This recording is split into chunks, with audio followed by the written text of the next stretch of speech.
දවසේ සිතුවිල්ලේ දේව වචන සමග එකතු වන ඔබ සැමට ආශිර්වාදමත් සුබ දවසක් වේවා. අද දින දවසේ සිතුවිල්ලේ තේමාව යේසුස් සමදුන් නතර වූ සිත තුළ සැබෑ වෙනසක්. අද දින දවසේ සිතුවිල්ලේ බයිබල් පදය ලූක් 19 වන පරිච්ඡේදයේ 5 වන පදය. යේසුස් වහන්සේ ඒ ස්ථානට පැමිණ උඩ බලා ඔහුට කතා කොට සාකේවුස් වහම බසින්න. මක්නිසාද අද නුඹේ ගෙදර මා නවතින්ට ඕනෑ කීවේය. ආමේන්. අද දවසේ මෙනෙහි කිරීම. සෙනෙහවන්ත කිතුණුවෙනි. ජීවමාන යේසුස් වහන්සේගේ නාමයෙන් අදත් ඔබට සුබ දවසක් වේවා. අද දින ස්වාමින් වහන්සේ ලූක් 19 වෙනි පරිච්ඡේදයේ 1 සිට 10 වන පද දක්වා සඳහන් වන සාකේවුස්ගේ කතා පුවත තුලින් ඔබව හමුවනසේක. ලූක් 19 වෙනි පරිච්ඡේදයේ 1 සිට 4 පදවල පවසන ලෙස යේසුස් සමදුන් මාංශාකාරයෙන් පොළවේ සිටි කාලයේදී සුංගම් අය කරන්නාගේ ප්‍රධානිය වූ සාකේවුස් නම් පෝසත් මිනිසෙක් සිටියේය. දිනක් යේසුස් සමදුන් මාර්ගයේ යමින් සිටියේදී සාකේවුස්ද සමදුන් එම ස්ථානයේ ගමන් කරන බව අසා යේසුස් වහන්සේ කවුදයි දකිනු පිණිස ආසාවෙන් සිටියේය. ඔහු බොහෝ පිරිසක් රැස්ව සිටි බැවින් ඔහු මිටි බැවින්ද සමදුන් දකින පිණිස ඔහු පෙරටුවෙන් ගොස් අත්තික්කා ගසට මතකට නැග යේසුස් සමදුන් එන මග බලා සිටියේය. කිතුණුවෙනි, අද දින ප්‍රධාන දේව වචනයේ සඳහන් වන්නේ සාකේවුස් එසේ සිටි අවස්ථාවේදී මාර්ගයේ යමින් සිටි සමදුන් එහි නැවති සාකේවුස් වහම බසින්න. මක්නිසාද අද නුඹේ ගෙදර මා නවතින්ට ඕනායයි ඔහුට කතා කළ බවය. එදා සිදු වූ මෙම කුඩා සිදුවීමෙන් ඔබට අද සමදුන් ඉතා වටිනා ආත්මික පණිවිඩයක් ලබා දෙනසේක. එබැවින් අදත් ඔබගේ සිත නොකලබේවා. කිතුණුවෙනි, ස්වාමින් වහන්සේ එසේ සාකේවුස්ගේ නිවසට ගිය පසු ඔහුගේ සිත බොහෝසේ වෙනස් විය. ඔහුගේ ලෝභකම, තෘෂ්ණාව, අයුතුකම, දැඩිසිත පහ වූ බැවින් ලූක් 19 වෙනි පරිච්ඡේදයේ 8 වන පදයේ ඔහු කතා කරමින් ස්වාමිනී, මා සන්තක දෙයින් දෙකෙන් කොටසක් දිලුදුන්ට දෙමි. යමකුගෙන් අයුත්තෙන් යමක් ගෙන තිබේ නම් ඔහුට 4 ගුණයක් නැවත දෙමි කීවේය.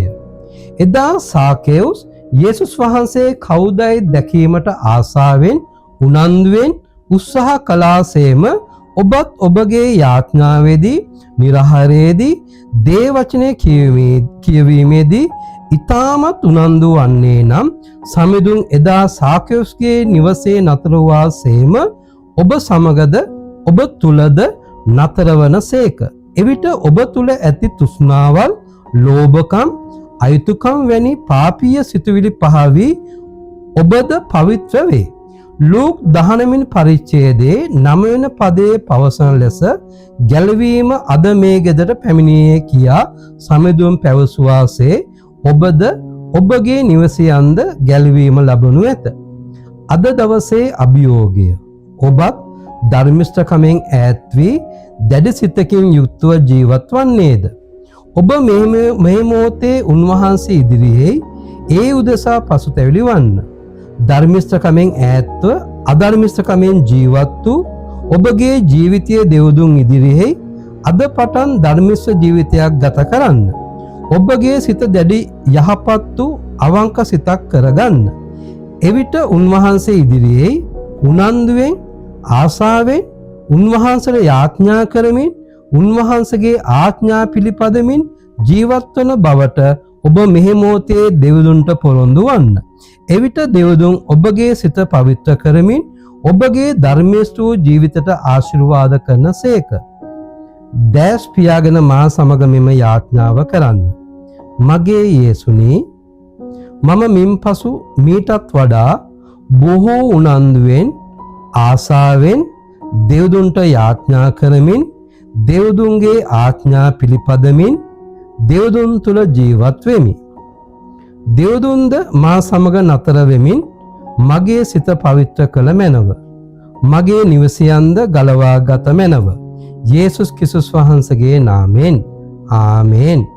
අද දින බයිබල් පොරොන්දු පදය යෙසායා 46 වෙනි පරිච්ඡේදයේ 11 12:13 පද ධර්මිෂ්ඨකමින් ඈත් වී සිටින දැඩසිත ඇත්තනි. මගේ වචනය අසන්න. මගේ ධර්මිෂ්ඨකම ලං කරන්නෙමි. ඒක ඈත්ව නොතිබෙන්නේය. මගේ ගැලවීමද ප්‍රමාද නොවන්නේය. ආමේන්. දවසේ සුබ පැතීම. දෙව්දුන් තුල ධර්මස්වෝ ජීවිතයක් ගත කරන්නා වූ ඔබටත් ඔබගේ පවුලේ සියලු දෙනාටත් දෙව්දුන්ගේ ආඥා පිළිගනිමින් දෙව්දුන්ගේ ආශිර්වාද ලැබෙන සුබම සුබ දවසක් වේවා. යේසු පිහිටයි. ඔබ හොම්කන් දුන්නා වූ දවසේ සිතුවිල්ල වචනය ආශිර්වාදමත් වචනයක් වෙන්න ඇතයි අප විශ්වාස කරමු. මෙම වචනය ඔබට දිනපතා ගෙන්වා ගැනීමට හෝ යාඥාවක් උපදෙසක් අවශ්‍ය නම් 0.715 883 යන WhatsApp දුරකථන අංකයට කෙටි පණිවිඩයක් එවන්න. ඔබ සියලු දෙනාටම ජේසු පිහිටයි.